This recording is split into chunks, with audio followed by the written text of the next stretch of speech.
Yeah, no, you're right in it. Okay. Right there too. You good? Okay. Good, all right. Good morning, everybody. I assume the first question you all have today is about the schedule. The House will be in session next week. We're going to have a technical session on Sunday for budget to begin the process of markup.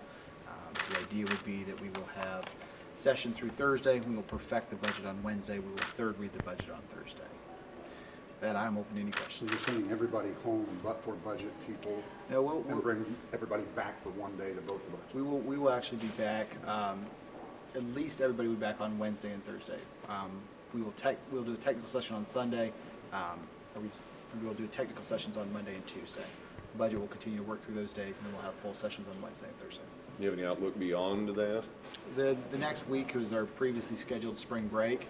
Obviously, we'll be out of the building during that period. So when is budget markup? Budget markup will begin Sunday at 2 p.m. Okay. The Democrats just told us about a long list of emergency actions they'd like to see taken in response to coronavirus. They said they'd share that with you in the governor's office. Any reaction to it? I've not seen the list. That's the first time I've heard of it. Do you have a list of your own things that you should be doing to address this crisis? Right now, what we're doing is focusing on fulfilling our constitutional duty to pass a budget next week.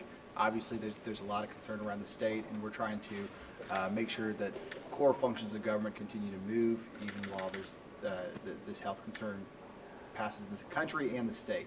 The Capitol in Washington, D.C. has taken steps. We've taken steps this week to attempt to mitigate any risk that the members and staff would have, but we have to continue to operate a state government. Representative Quaid said that their caucus has analyzed what other states have done already, and they think that Missouri is far behind.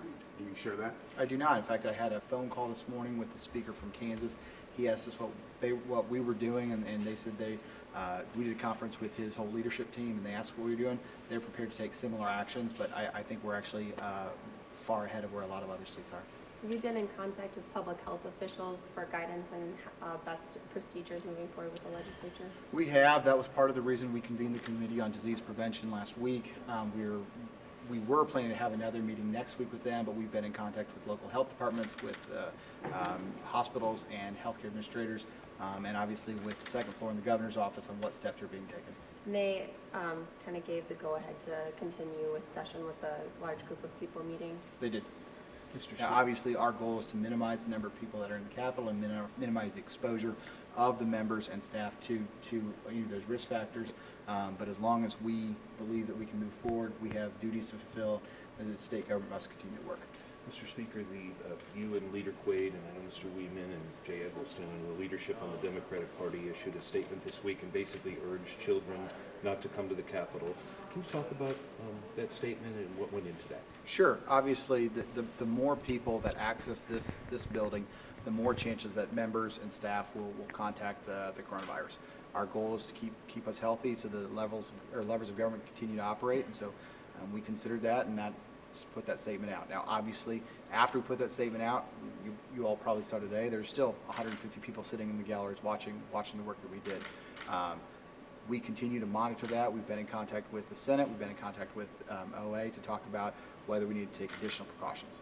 One more question. I was at the Joint Committee Justin Hill chaired earlier this week, and former Senator Schaaf predicted that the $9.9 million would not be enough. He said that the state would ultimately have to dip into the rainy day fund. Have you heard that, and do you worry about that? Most of the testimony I heard from Dr. Schaaf I don't take very seriously. Dr. Patterson, who heads our Committee on Disease Prevention, he analyzed a lot of it and basically discarded it.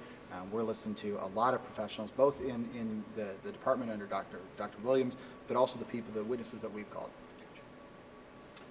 Prescription drug monitoring has passed the Senate with some changes. What are your thoughts on what's been done? Can the House accept that?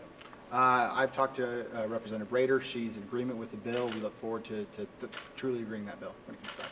With that and other bills that are priorities, and the question was down about the remaining schedule, what moves to the top of the list? What do you want to make sure after the budget you get done if you have to make any other changes? Sure. So first things first, we have constitutional duty to pass the budget next week. I think it's vital to say we also pass the supplemental as well as the FRA.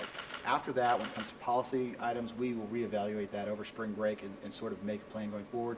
We are fully aware that there will be disruptions. This will not be a normal session, and as such, we'll have to prioritize. But right now, our focus is on the budget next week.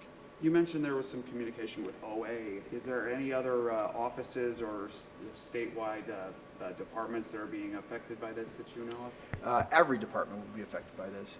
We also talked with Secretary of State Ashcroft this morning, or his office. I asked them if there was going to be anything they needed in regards to the upcoming elections. Obviously, we don't know what, there's probably nothing we can do about the April elections, but obviously July and November are probably going to be impacted by this, both in voting locations and number of people that can staff them. They're meeting tomorrow. They said they'd get back to us, but something like that, obviously, as I said, the government has to go on. We have to hold elections, and so to make sure that they're in the best position possible to do that. Is there a contingency, I don't know it's in no way a